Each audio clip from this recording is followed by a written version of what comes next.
Say hello.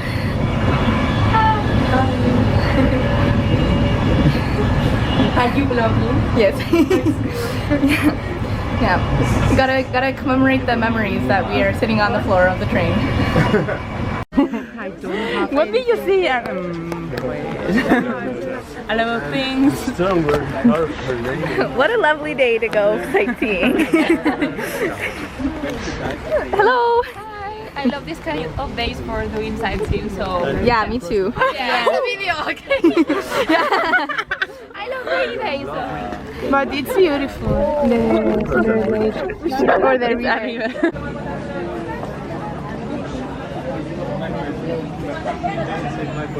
Sometimes you see those people peeking out the windows. Yeah, I don't know why people do it, but They do what? there's like an open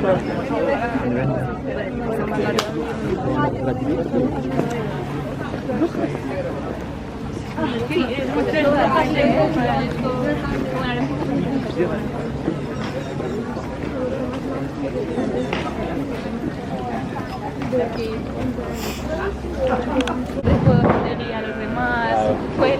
Así pues todo me sigue. No, yo pensaba We're going in the alleyway.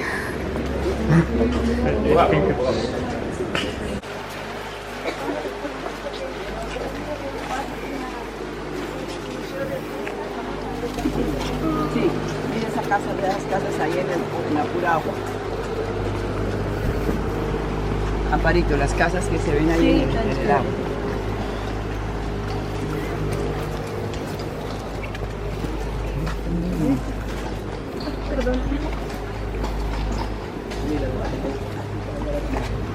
It's really funny because they were speaking Spanish, but they were from South America.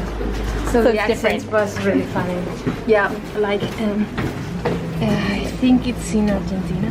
When they think something is like cool, they say chévere.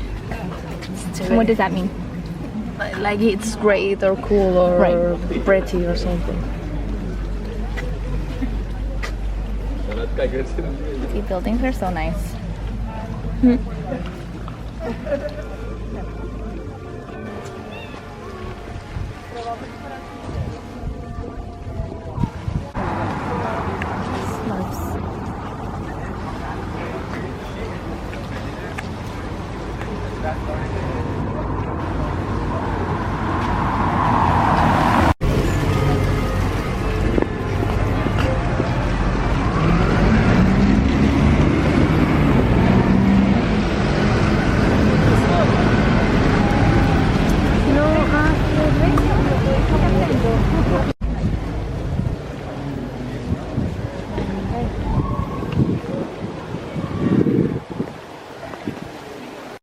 So this is Odaberg. This is the oldest street in the city. I always stop my groups here because I want to point out this shop.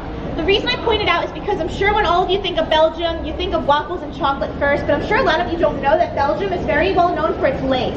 All of this lace is a very unique style compared to what I'm used to from my home country, and it's all hand woven. So if you walk in there sometimes, you'll see the woman making it right there. Also very affordable prices for what it is. I point out this shop even though we're going to pass a lot of lace stores on our tour, and I don't point out them all because I can confidently say this one is authentic Belgian lace. There are times that you may go into a shop, they may say it's authentic Belgian lace, but if you really know your stuff or if you really do your research, it could have been imported from another country and they're passing it off as Belgian. So I can confidently say this one and for sure is Belgian lace. I try to tell people, I can't tell you each one if it's real or fake, but I try to say if it's paired with a gift shop, it's probably not real lace. I mean, if they're selling shot glasses and magnets and then lace, it's probably not real, but don't quote me. Another reason I point out this shop is because this shop is open till 7 p.m. I told you guys that a lot of things close at 6 p.m. here, so if you're out and about for that extra hour and you're interested, you do have this shop for the extra hour. We're going to keep going this way, but we're going to pass something that I want to tell you guys about now because there's a lot of you and I can't really say it for you all to hear me or else I'm standing in the road and there's a lot of cars. So where the cars kind of start over there, if you guys look to the left, there's going to be a big memorial arch. It's to remember the soldiers that lost their lives in World War I. A lot of people typically ask me why wasn't Bruges destroyed during the war? Because a lot of Belgium was destroyed during the war. Bruges was actually supposed to be destroyed. It got as far as giving the German general of the army the orders to come here and take it off the map. When he got here, he fell in love with Bruges. He thought it was so beautiful. That very last second, he said he could not do it. So Bruges was literally spared at the very last second from being destroyed. So what makes Bruges so special compared to other cities in Belgium is everything you guys see is original from before the war. There's other cities that you may go to that are very nice, but things may have been rebuilt again after they were once destroyed. Everything you guys see here is original. So let's keep going this way. Can you imagine, like, you're a general, you have all the army, you just say, sorry, no, I'm in a shop. Place must be very beautiful for them to say that. Yeah. 1, 6, 8, and 1. The 6 might be hard for you guys to see because there's like a pipe there, but as we walk that way, you guys will see it. So you know from looking at that the building was constructed in 1681. We don't see them that much, but that way you guys know what they mean when you do see it. We see it a lot more towards the end of our tour, and those tend to be the early 1600s. This is the only one I know of that's more the late 1600s. And this statue we see a lot as well. It's a Mary Jesus statue. The people of Bruges were very Roman Catholic at the time, and this was their way of showing their religion, and they also felt that putting these statues up, it protected their home as well. We're going to see this statue so many times throughout our tour, and even on your own travels. It never looks the same though. It's sometimes bigger, smaller, different color. So I'm going to point out the next few that we see so you guys can see how much variety there is and how many we see. We only get his back view from here, but if you guys are on the main shopping street later, that's where his front view is. He was a man of many things. A scholar, a mathematician, a scientist, a physicist. He was born and raised in Bruges and very proud of the fact that he was from Bruges. His biggest accomplishment was inventing the decimal point system. So if you guys ever see the number 1000, for example, the comma was thanks to him. So this area is a very nice area to come and eat if you're looking for more affordable prices and more quieter than the market square.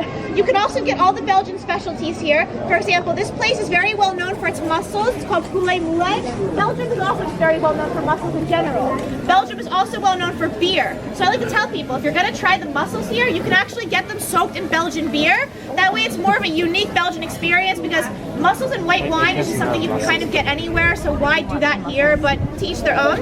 Also, fries are very well known to Belgium. People think that the French invented the fry because you say French fry, but fries were actually invented in Belgium. Around the time they invented the fry, everybody around was speaking French, so they just assumed they were in France, but they were actually in Belgium. So the Belgians are actually responsible for inventing the fry. I'm sure you guys may have noticed the fries here, if you have tried them, taste a lot different here than maybe what you're used to, and there's actually a secret for it. The fries here are fried in animal fat, beef drippings in particular. After these fries are fried, they are thrown into a bucket. So now when you place your order for the fries, they take the same fries and throw them into a bucket in the fryer a second time. And that's why they're extra crispy, because they were fried twice. I'm sure most of you guys want to get chocolate while you're here as well, but you probably have no idea where to go because there's a store every couple steps. So I'm going to explain to you guys the 3 categories of chocolate that you will find in Bruges and how to know you're getting the best quality. The first category of chocolates in Bruges are chocolates that have been imported from other countries. There's nothing wrong with these chocolates, but obviously, just like that lace store I showed you guys, if you're coming to Belgium, you want Belgian chocolate. You don't want chocolate from Spain or anywhere else. Also, the further away it comes from, the longer it takes to get here, therefore you know how fresh can it be. It had to take a week to get here, so it can't be that fresh. The second category of chocolate is chocolate that's been made in Belgium, but in Brussels or Antwerp. So now at least we are in the category of Belgian chocolate, but once again, it wasn't possibly made 2 days ago or yesterday because it had to be packaged and shipped up to get here. And it could have been damaged in transit too.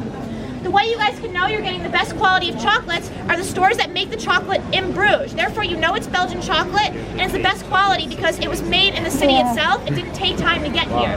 The way you guys can know which shops those are any shop that has that symbol. That symbol is particular to Bruges. Any store that has that means the chocolate has been made in Bruges. Later on, I'm going to take you guys to a store that has that symbol and you guys get to sample some chocolate that's been made in Bruges and get an idea what it tastes like. The most special item of chocolates in Belgium is the Belgian praline. It's typically a bowl of chocolate filled with alcohol or cream of some sort. People don't know this, but the Belgian praline was actually invented in a pharmacy by a Belgian pharmacist. Patients did not want to take their medicine anymore, so they had to coat the medicine in chocolate. And that is how the Belgian praline really got invented. If you guys ever see that store that's called Neuhaus, Neuhaus is actually the name of the Belgian pharmacist that invented the praline. So, just a little fun fact. So yes, we are now going to cross the street and go to the cathedral. You don't want to be homeless for a night? No. I prefer staying outside with the rain and the cold. So this is Old St. Jan Hospital. It's the oldest still standing hospital building in all of Europe because it was built in the 11th century. It's not a practicing hospital anymore, but it was for 800 years until they built the new one in 1975. It's also called St. Jan's. That's why they call this one Old St. Jan's, so there's not confusion. It's still in Bruges, but it's on the outskirts of the city. Obviously a more modern hospital. Back when this hospital was in service, it was back in time, the nuns and the monks took care of the pilgrims, the travelers, and the poor here. Back in this time, there were no antibiotics or pain medicine, so they had to heal the patients, they said, spiritually. What they meant by spiritually was praying for them and hoping for the best, and giving them herbs. These herb gardens that you guys see are actually still original from back in time. They've been very well cared for, and this is the herbs they use to care for the patients. Also, back in this time, the canal waters were not clean at all. They were very dirty, so they said the best way they could hydrate the patients in the hospital was to give them cold beer.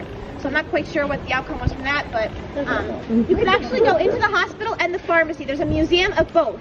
And when you go in there, you can see some of the old surgical instruments, some of the old documents they used, and there's also a Hans Memling museum inside. Hans Memling was a very famous German-born Flemish oil painter, so you can see some of his works in there as well. We're gonna head this way, but this building I want to explain first because the weather's been kind of iffy lately. So if it starts raining and you guys want to do something inside, this building, there's an Egyptian mummy museum inside. I don't really know why there's Egyptian mummies in Belgium, but if that's your thing, they are in there for you. Also, there are 3 free harp concerts a day. So at 3 o'clock, 5 o'clock, and 6:30 p.m. you could listen to the harp for free of charge. Apparently it's a Harps All Around the World concert, they call it. So, and also there's a public bathroom in this building. It does cost 50 cents to use it, but if you guys are out and about looking for somewhere to use the restroom, there is one in this building as well. So now we're going to head to Beguinage. Beguinage is the home to the nuns. This is the longest stretch of walk that we have without stopping and talking about something. We do pass the brewery, but don't be alarmed. We do come back to the brewery. We just make a circle. There is an origin.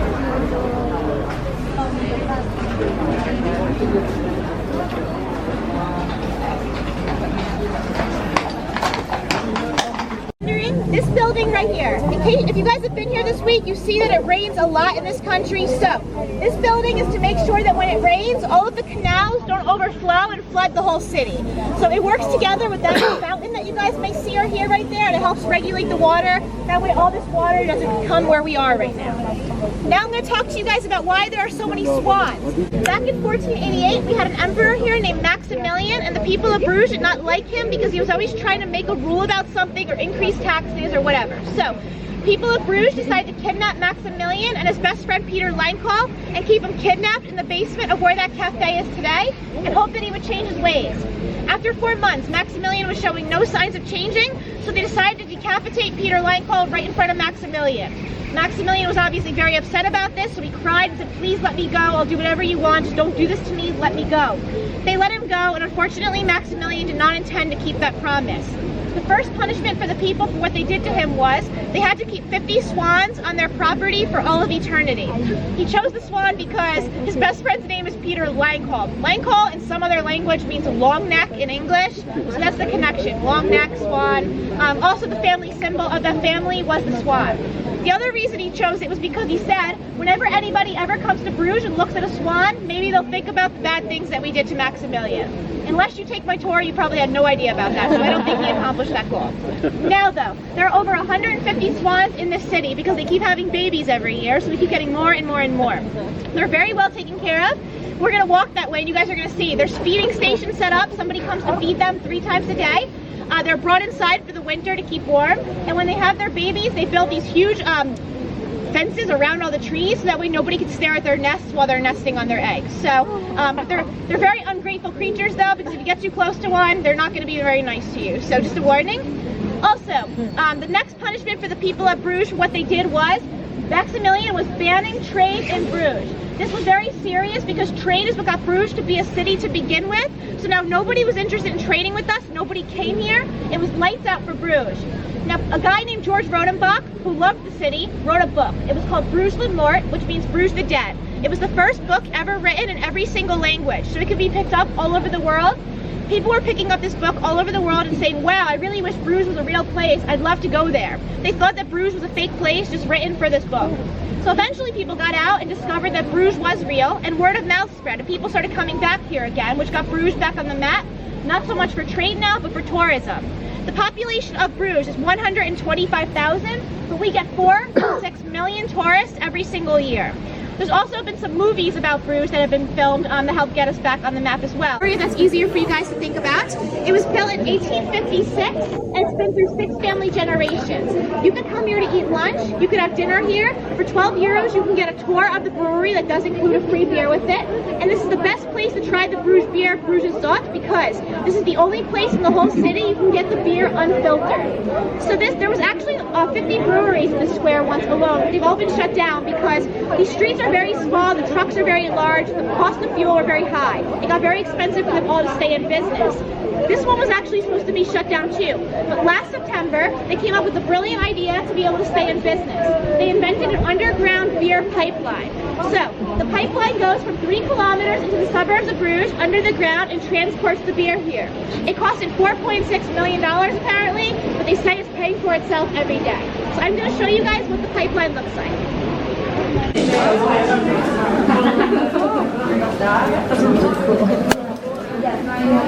Can you repeat this one? In Bruges, you cannot go to the top of this one like the Belfort, but for a fee you can go inside, and there's a must-see sculpture in here that people come from all over the world to see, and it's Michelangelo's work of a Mary and Jesus statue. That is the only piece of Michelangelo's work to leave Italy during his lifetime, so that's why people really want to see it. The reason it does not exist in Italy anymore is because the statue showed the private parts of baby Jesus in it, and Italy was very offended by this and said that our Lord should never be looked at in such a way, so they told him to get rid of it. So it ended up here. Since it has been here, it has been looted 2 times, once by the Nazis and once by the French, but after both times it did return back here. So it is 6 euros to go in. From what I'm reading on the internet, they are currently renovating the inside, so because they are renovating the inside, they are reducing the admission to 3 euros. I'm not sure how long that's going on for, but just keep that in mind that it might be 6 or it might be 3. I'm sorry, I can't know exact, but that's what I heard. So, also, do you guys notice any animal that you normally see in a lot of cities, but you have not really seen in this one? Yeah. Someone said it. Yes. Pigeons. Everyone says cats. Pigeons. There are not a lot of pigeons in Bruges, and the reason is, at the very top of this church lives a family of falcons. Throughout the day, the falcons come down and they eat the pigeons. So, that is the reason why we don't see a lot of pigeons, and that's the reason why our buildings aren't covered in bird crap everywhere, because the pigeons are not here. But we still have seagulls, and in my opinion, that's worse. So, we're now going to go this way.